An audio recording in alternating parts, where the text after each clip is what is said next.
কে? আল্লাহ। এগুলো বুঝলো টুপি আলারা, আর যারা টাকা খাইয়ে মরল এরা আর বুঝলো না। কথা কন না কেন? কেন? কোরআনুল কারীমে আল্লাহ বলেন, ইয়া আইয়াতুহান নাফসুল মুতমাইন্না ইরজিই ইলা রাব্বিকি রাদিয়াতাম মারদিয়া ফাদখুলি ফি ইবাদি ওয়াদখুলি জান্নাতি। 30 পারা সম্ভবত সূরা আলা।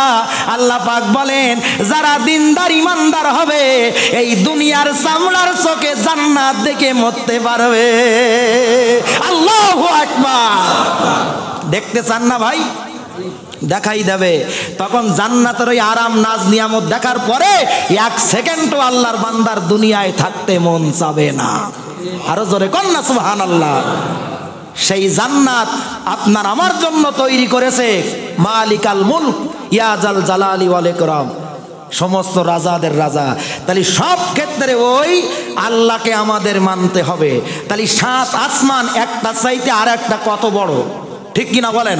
সেই আসমান, তার উপরে সিদরাতুল মুনতাহা, জাবারুত, মালাকুত, আল্লাহর নূর, তারপরে আপনার কি বলে জান্নাত, তার উপরে আল্লাহর নূর, তারপরে আল্লাহর আরশ। তাহলে আল্লাহই তো একমাত্র বড়। সুবহানাল্লাহ। এই জন্য ভাই আমার আকীদা বা আমার ধ্যান ধারণা, প্রত্যেক নবীদের নামের পিছনে বলতে হয় আদম আলাইহিস সালাম, ইসমাঈল আলাইহিস সালাম, দাউদ আলাইহিস সালাম। একমাত্র আপনার আমার নবীর নাম পড়লে দুরূদ পড়তে হয় মুহাম্মাদুর সাল্লাল্লাহু। এখন যদি আমি হুজুর মানুষ যদি বলি আদম সাল্লাল্লাহু আলাইহি ওয়াসাল্লাম, দাউদ সাল্লাল্লাহু আলাইহি ওয়াসাল্লাম, হযরতে মূসা সাল্লাল্লাহু আলাইহি ওয়াসাল্লাম, হবে? কি বলতে হবে? আলাইহিস সালাম।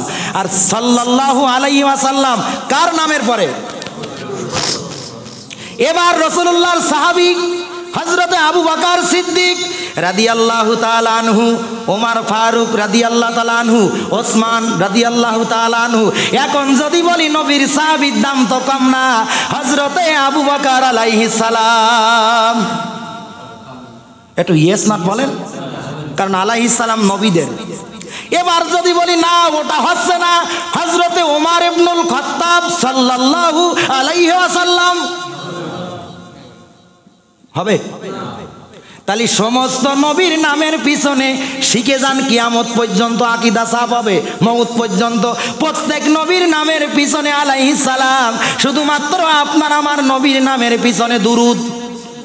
সমস্ত সাহাবাদের নামের পিছনে রাদিয়াল্লাহু তাআলা আনহু।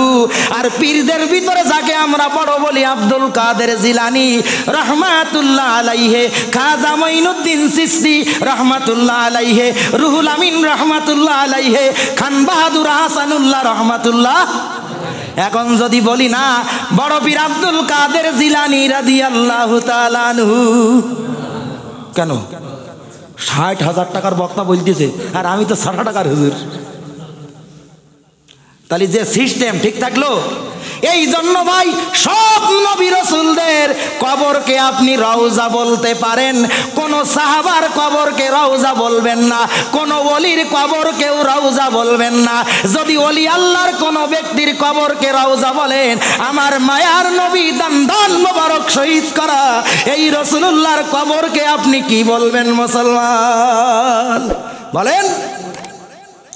আমরা ফুরফুরা ভালোবাসি, ফুরফুরা হুজুরের কবরকে যদি রওজা শরীফ বলি, খাজা মঈনুদ্দিন চিশতি রাহমাতুল্লাহ আলাইহির কবর যদি রওজা শরীফ বলি, নলতার পীর সাহেবের ভক্তিতে যদি রওজা শরীফ বলি, আমার মায়ার নবীর রওজা শরীফকে কি বলবেন?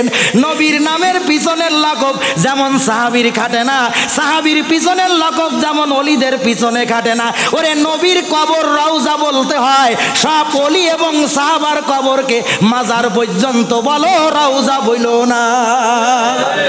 ঠিক কিনা? অনেকে আবার পেঁয়াজ গোছ লাগাবে, তাতে যায় আসে না। যেটা সলিড ওটা বলতে হবে। সবাই মরণশীল আল্লাহ বাদে। তবে হ্যাঁ, একজন নবীকে আল্লাহ পাক আরশে নয় 4র্থ আসমানে উঠাইছেন, তার নাম ঈসা নবী। ওনার মৃত্যু হবে এই দুনিয়ায় যেই দিন আসবেন ওয়ায়াম কুসু খামসান আরবাইনে সানাতা, 45 বছর জীবিত থাকবেন। কত বছর? সুম্মা ইয়ামুতু, 45 বছর যখন পুরা হবে মালাকুল মউত এসে সালাম দেবে। নবীদের সালাম দেয়, দিনদার ব্যক্তিদের মালাকুল মউত সালাম দেয়। সুবহানাল্লাহ। সালাম যখন দেবে দিনদার ব্যক্তি বুঝবে এ তো আমার একজন বন্ধু। সুবহানাল্লাহ।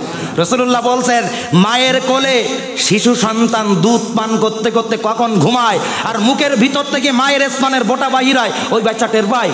দিনদার ইমানদার আলেম ওলামা আল্লাহর বান্দারা যখন মারা যাবে ওই রকম শিশু বাচ্চার মতো ঘুমায়ে পড়বে। সেইরাম মরণ চান না? ফজরের সময় ওঠা যাবে না নাকি? কথা বলেন।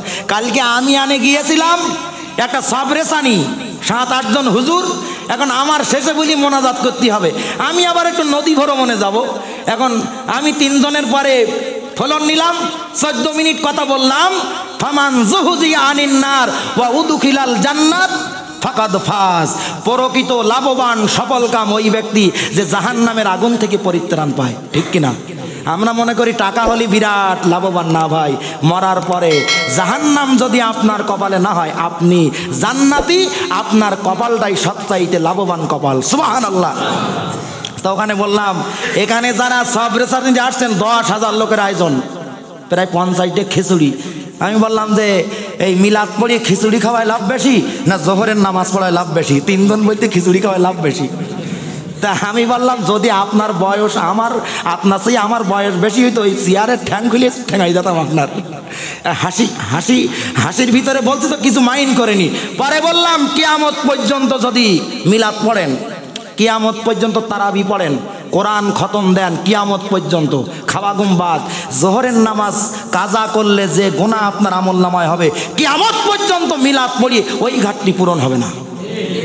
বরং যারা আপনারা সন্তান আছেন গরু মারার দরকার নেই, 5 ওয়াক্ত নামাজ পড়েন, ফজর আর মাগরিবের পরে কবর জিয়ারত করেন, সূরা ফাতিহা একবার, সূরা ইখলাস 3 বার, দুরূদে ইব্রাহিম একবার, হাত তোলেন আর না তোলেন এতটুকু বলেন রব্বিরহামহুমা কামা রব্বায়ানি সগীরা, বলেন রব্বিরহামহুমা কামা রব্বায়ানি সগীরা। হে আল্লাহ, ছোটবেলায় কত কষ্ট করে আমার মা বাপ আমাকে লালন পালন করেছে, আজকে মা বাপ কবরে, তোমার দরবারে কোনো কিছুর অভাব নাই, রহমতের ফেরেশতা দিয়ে আমার মা বাপকে কবরে শান্তি দাও।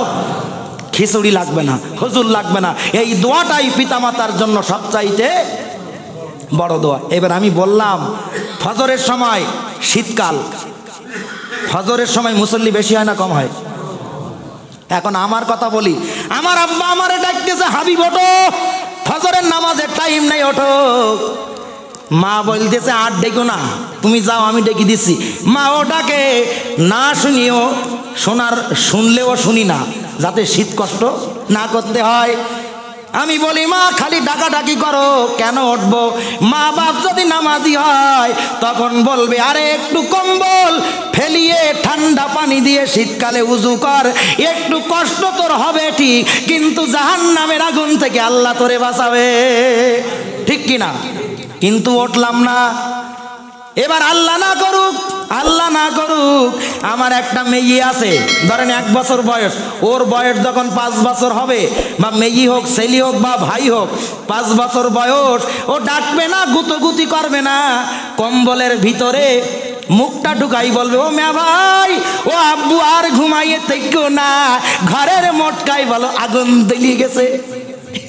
ঘরের মোটকায় কি আগুন জ্বলি গেছে। কোনো পীর সাহেব আর কোনো বক্তা সাহেব আর কোনো মেম্বার সাহেব কাপড় ঠিক আছে কি না কাছে, ওরে বাপ রে বাপ, কথা কন না কেন, কথা বলেন না কেন? তাহলে জাহান্নামের আগুন রে ভয় পাইলাম না, দুনিয়ার সামান্য আগুন রে ভয় পাইলাম। নবী আমার বলেন জাহান্নামের আগুন দুনিয়ার চাইতে 70 গুণ শক্ত হবে। চিন্তা করেন। এই জন্য আমাদের উচিত হবে 5 ওয়াক্ত নামাজি হওয়া। নামাজ জান নেই, নামে নামে মুসলমানের দাড়ি আর নামে নামে ইল্লাল্লাহ জিকির আর মিলাদের কোনো দাম নেই। বাইনাল হাদ্দে ওয়া বাইনাল কুফরে তারকুস সালাত। আল্লাহ পাকের রাসূল বলেন মুসলমান অমুসলমানের ভিতরে পার্থক্য করে দৈনিক 5 ওয়াক্ত নামাজ। তাহলে সাত আসমানের নামটা আর একটু বলি। রাক্কি, সবুজ পাথর দিয়ে আল্লাহ তৈরি করেছেন, সুবহানাল্লাহ। দ্বিতীয় আসমানের নাম আরফালুন, সাদা রূপা দিয়ে আল্লাহ তৈরি করেছেন। তৃতীয় আসমানের নাম কাইদুম, লাল ইয়াকুত পাথর দিয়ে আল্লাহ পাক তৈরি করেছেন। চতুর্থ আসমানের নাম মাউম, পিওর পিতল অর্থাৎ তামা দিয়ে তৈরি করেছেন। 5 নাম্বার রাবকা, লাল স্বর্ণের তৈরি। ষষ্ঠ আসমান ওয়াকনা, হলুদ একুত পাথরের দ্বারাই তৈরি। 7 নাম্বার আরুবা, একস নূরের তৈরি। এই 7 আসমান ভেদ করি তারপরে জান্নাত যাচ্ছেন তো না দুনিয়ার থেকে যাবেন? আল্লাহ পাক সেই স্বপ্ন আমাদের লালন করার তৌফিক দান করেন, বলি আমিন।